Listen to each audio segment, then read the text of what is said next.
नमो अरिहंताणम। भगवान महावीर की साधना इस सामायिक की साधना है। सामायिक यानी समभाव, अपने आप में स्थिर हो जाना। हम अपनी जिंदगी का थोड़ा सा विश्लेषण करते हैं तो देखते हैं कि बहुत सारे झंझावातों से हमारा जीवन घिरा हुआ होता है। बहुत सारी अड़चनें हैं। उन अड़चनों में हम कहाँ खो जाते हैं कुछ पता ही नहीं चलता। इसलिए महावीर ने सामायिक यानी समभाव को ही आध्यात्म का महत्वपूर्ण अंग माना है।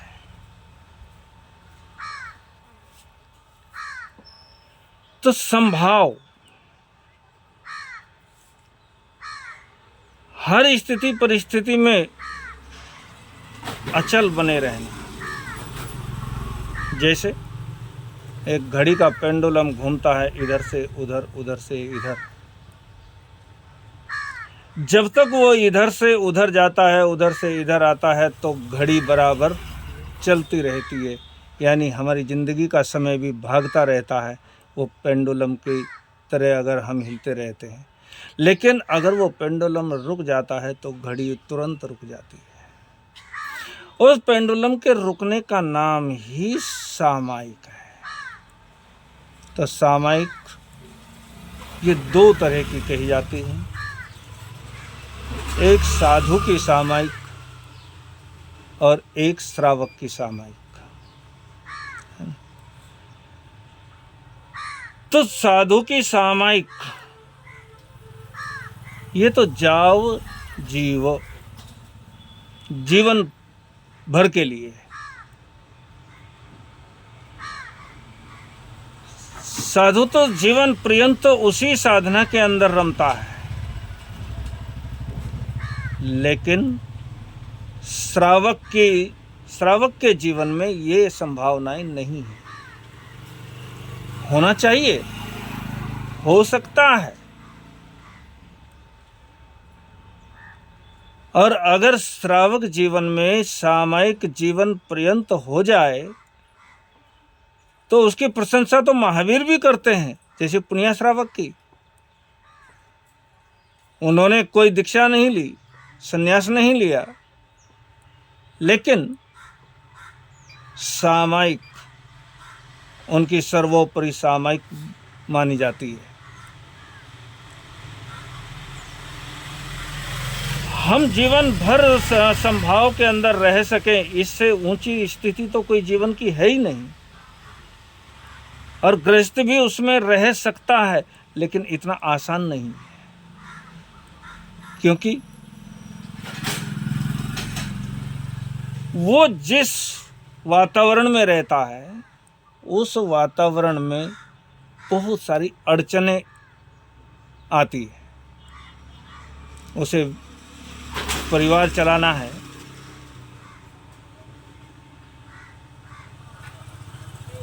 उसे रिश्तेदारियां निभानी है, उन सब के लिए उसे व्यापार चलाना है। क्योंकि ये सब चलाने के लिए धन की ज़रूरत होती है। तो धन में भी उसे, लेकिन श्रावक के लिए भी कहते हैं कि कम से कम एक सामायिक यानी 48 मिनट की सामायिक जो होती है, वो श्रावक को भी प्रतिदिन एक सामायिक की साधना करनी चाहिए। जिससे वो 48 मिनट तक अगर वो संभाव के अंदर साधना करता है तो वो दिन भर के लिए, दिन भर जो अड़चने उसके के सामने आती है, उनमें थोड़ा सहयोग मिलता है। जैसे बैटरी चार्ज कर ली और फिर हमने बाकी समय में उसका यूज कर लिया।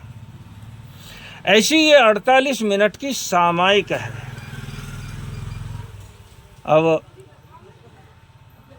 सामयिक हमने सामयिक कर ली, बहुत बड़ा काम कर लिया। और सबसे बड़ी बात, लोग पूछते हैं महाराज ये 48 मिनट की ही क्यों, 40 मिनट अच्छे थे, 8 मिनट ही क्यों ऊपर रखे, या 50 कर लेते पूरे। 48 मिनट ही सामयिक के क्यों? क्योंकि आज का विज्ञान भी इस चीज को मानता है कि हमारी जो स्थिति स्थिर रह सकती है,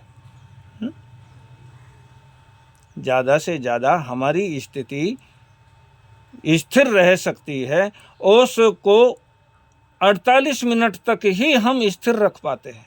उसके बाद व्यवधान आएगा। वो एक क्षण के लिए ही क्यों नहीं, व्यवधान उत्पन्न हुआ और फिर से वो संभाव की साधना शुरू हो गई, ऐसा हो सकता है।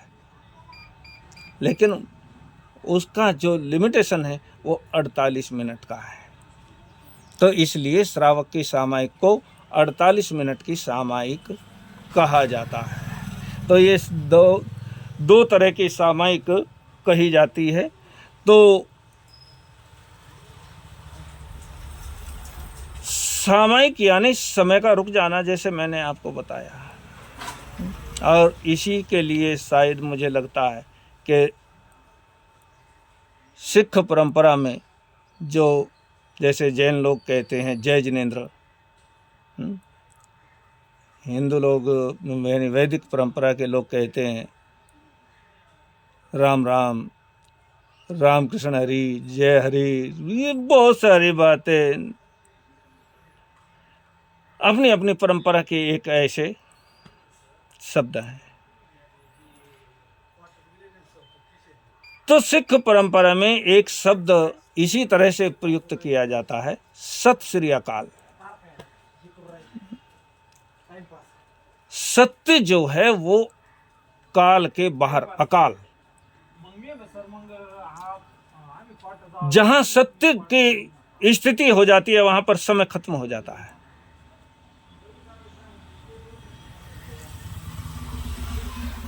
समय के रहते हुए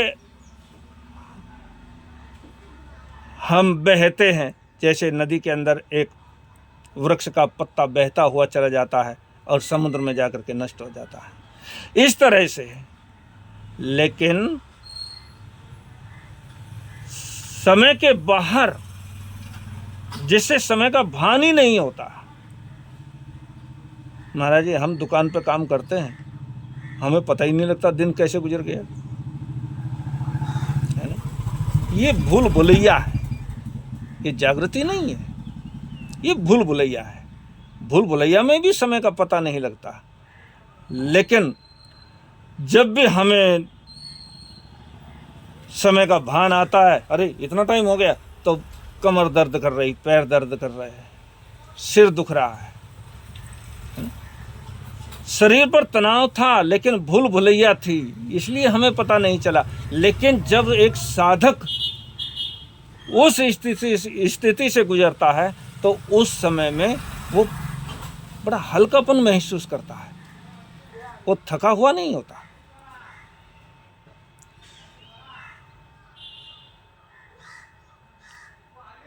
तो इस तरह की ये दो तरह की साधनाएं जो महावीर ने बताई, उसका महावीर का पूरा दर्शन, महावीर का पूरा दर्शन सामयिक के अंदर ही समाहित होता है। इसके अलावा कुछ है भी नहीं। महावीर ने बहुत सारी बातें कही है, लेकिन सिर्फ इसी की पुष्टि के लिए, सामयिक की पुष्टि के लिए उन्होंने इतना सारा कुछ ज्ञान का हमारे सामने रखा है। एक घटना मुझे याद आती है, मेरे ही साथ में बहुत सारे अनुभव आते हैं घूमते हुए। हम बेंगलोर में थे, तो बेंगलोर में रात्रि का समय, अब वो ज़माना था थानकों में लाइट पाप लगता था। लेकिन मैं एक रूम के अंदर बैठा हुआ, बाहर से थोड़ा थोड़ा सा प्रकाश ऐसे आ रहा था रोड का, और हमारे गुरुदेव जो सुमति प्रकाश जी महाराज, वो नीचे हॉल में बैठे थे, मैं ऊपर के एक रूम में बैठा हुआ था। बैठे बैठे एक वृद्ध आदमी मेरे पास आए, मथेन मंदामी, बड़े जोर से चिल्लाया। आइए, ठीक है श्रावक जी। बैठ गए। मगर श्रावक जी क्या चल रहा है? कि गुरुदेव सब अच्छा है, आपकी कृपा है, बहुत खुश, बड़ा प्रसन्न।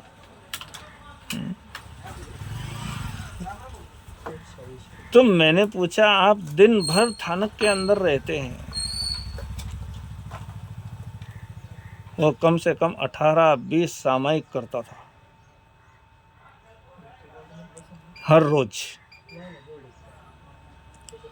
यानी सिर्फ खाने का टाइम, घर पे जाने का, और बाकी पूरा का पूरा टाइम थानक में एक साधु के भेष में ही रहता था। सामयिक यानी जब श्रावक सामयिक करता है तो उस समय वो भी साधु ही होता है, और साधु वही होता है जो सामयिक की साधना करता है। इसलिए साधु के साथ में जो नियम लागू होते हैं, वही नियम एक श्रावक के साथ भी हो जाते हैं। 48 मिनट के लिए ही सही, वही नियम लागू होते हैं। तो अब मैं देखता हूँ बाप जी सामायिक का पचकान, नीचे पैंट है, ऊपर से चद्दर ओढ़ ली, मुंहपत्ती लगा ली, बाप जी सामायिक। अगर साधु पैंट पहन करके आ जाए तो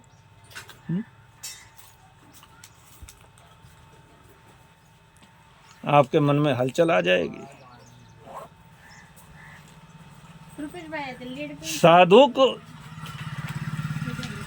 साधु जिस भेष में रहता है, सामायिक उसी भेष के अंदर श्रावक के लिए भी लागू होती है।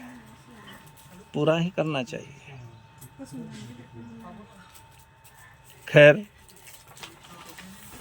वो श्रावक जी बैठे। मैंने पूछा, श्रावक जी आप इतने सामायिक रोज करते हैं, तो हम तो आपके बच्चे हैं, हमें भी कुछ बताओ, कुछ मार्गदर्शन करो। हम साधु बने हैं तो इसका मतलब ये तो नहीं, अब थोड़े से दिन हुए हैं ये दीक्षा लिए हुए भी, इतने कोई अनुभूति तो हमारे पास है नहीं, अनुभव नहीं। आप तो इतना सामायिक की साधना करते हैं, तो आप हमारा कुछ मार्गदर्शन करो। आज तो साधु मुंहपत्ती बांधते के साथ ही अपने आप को खुदा मान लेता है।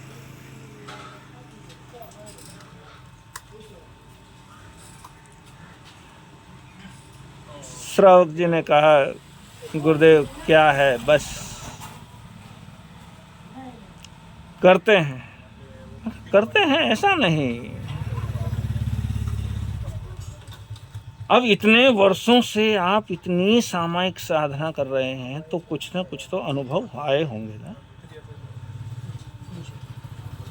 गुरुदेव अनुभव तो क्या है, फिर आपने इतने साल बेकार कर दिए।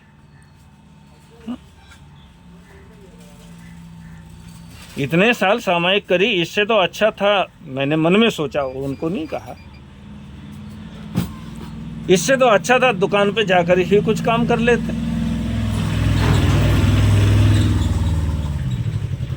सामायिक करते हुए भी अगर किसी प्रकार की कोई संतुष्टि का भाव आपके मन के अंदर नहीं आया, तो आपका ये समय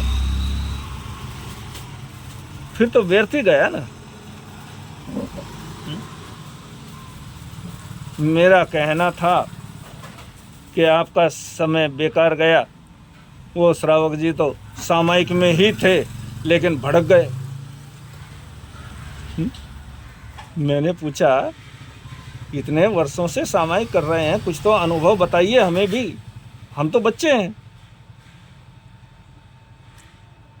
क्या करें अब करते हैं गुरुदेव, बस अनुभव तो क्या है, अगर अनुभव नहीं तो फिर इतना समय बेकार गया।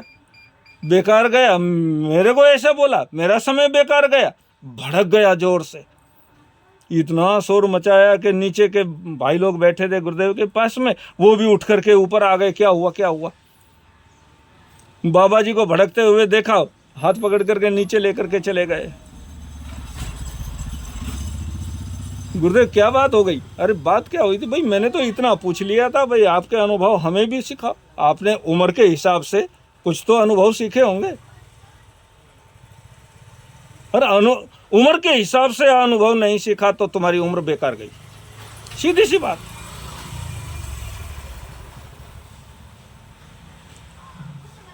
तो ये एक उदाहरण मैंने दिया।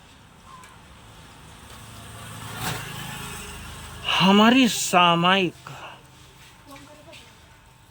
ऐसा नहीं है, जैसे मैंने अभी कहा कि साधु श्रावक साधु ही होता है सामायिक की दशा में, तो उसकी वेशभूषा भी ऐसी ही होनी चाहिए। जैसे लोग आ जाते हैं ना, बाप जी पचखान, नीचे पैंट ऊपर चद्दर, कोई तो शर्ट भी नहीं निकालता, शर्ट के ऊपर ही चद्दर ओढ़ करके मुंह पत्ती लगा ली, सामायिक का पचखान। अगर साधु इस तरह से आ जाए तो नहीं। लेकिन निश्चय में बात यह है कि अगर मुख वस्त्रिका भी नहीं लगाई, तुमने किसी प्रकार की विशेष वेशभूषा भी नहीं बदली, तो भी सामायिक की साधना हो सकती है। तुमको किसी ने गाली दे दी, तुमने ली नहीं, हो गई सामायिक की साधना। तुम्हारे मन मुताबिक कोई काम नहीं हुआ, हो गई सामायिक की साधना। तुम खाने के लिए बैठे, उसमें नमक थोड़ा कम रह गया, उठा करके थाली फेंक दी, गई सामायिक तुम्हारी खड्डे में। कभी बीबी भूल गई, रुपेश भाई, चाय में शक्कर डालना भूल गई, तुमने सहज भाव से पी ली, हो गई सामायिक। इस तरह की सामायिक की जरूरत है, और यही महावीर की सामायिक इंसान के जीवन में एक क्रांतिकारी अनुभव, क्रांतिकारी पथ प्रदर्शन करती है। इसी सामायिक की जरूरत है, ना कि हम 48 मिनट के लिए बैठे और दो भाइयाँ बैठी हैं, दोनों सामायिक लेकर के, हाथ में माला भी है, मुंह पर मुखवस्त्रिका भी है, उन्हें तो कोई बाकी की ड्रेस भी बदलने की ज़रूरत नहीं है, और जा कर के थानक में बैठी, ए तेरी बहू ने क्या किया बनाया था आज, और तेरी बहू ने क्या बनाया था, हो गई बात शुरू। और अब मेरी बहू को तो रोटी बनानी ही नहीं आती, इतनी कड़क बना देती कि मेरे से खाने को ही नहीं होता। इस तरह की बातें, यानी सामायिक में हमें सिर्फ संभाव की ही साधना करनी चाहिए। हम किस तरह से स्थिर रहें। अब संभाव क्या है? हमारे मन में, आज का विज्ञान बोलता है कि हमारे इस खोपड़ी के अंदर लाखों तंतु हैं, इतने बारीक तंतु हैं जिनसे हमारे विचार उत्पन्न होते हैं, है ना? तो वो विचार, जब वो तंतु हिलते हैं तो उस समय वो विचार उत्पन्न होते हैं। उन तंतुओं को स्थिर करने की प्रक्रिया है, कैसे शांत हो जाए, ये थोड़ा थोड़ा अभ्यास बढ़ाते जाएं तो महावीर की साधना, ये सामायिक की साधना हमारे जीवन में एक क्रांतिकारी रूपांतरण ला सकती है, और हम हर स्थिति परिस्थिति में परम शांत अवस्था को प्राप्त कर सकते हैं। ओम शांति।